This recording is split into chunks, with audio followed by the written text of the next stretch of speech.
Troisième notion clé, la notion de politique de la ville, dans le sens où il me semble que cette référence est pertinente au regard de la thématique de l'accès au droit.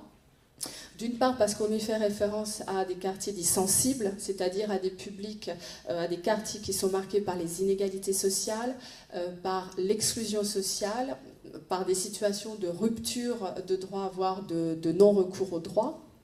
Donc une cohérence à la mettre en relation avec la thématique de l'accès au droit.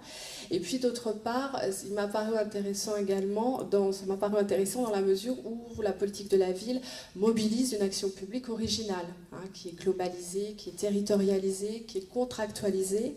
Donc là aussi, c'est une dynamique qui me paraissait intéressante compte tenu de l'objectif ici, qui est de réinterroger une politique publique qui est celle de l'accès au droit.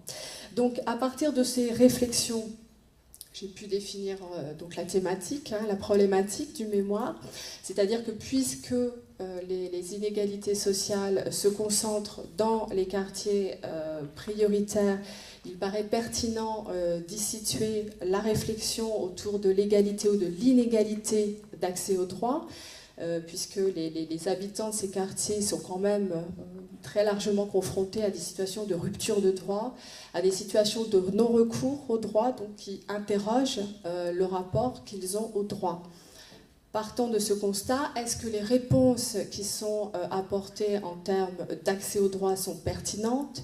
Est-ce qu'il ne faudrait pas les réinterroger sous l'angle de l'accessibilité, c'est-à-dire justement de dynamiques mobilisables permettant d'assurer une rencontre effective entre ces habitants et le droit, en sachant que favoriser, permettre la rencontre effective contient, pour moi en tout cas, un enjeu de participation forte. Il s'agit de réinscrire ces habitants par ce biais dans une démarche citoyenne.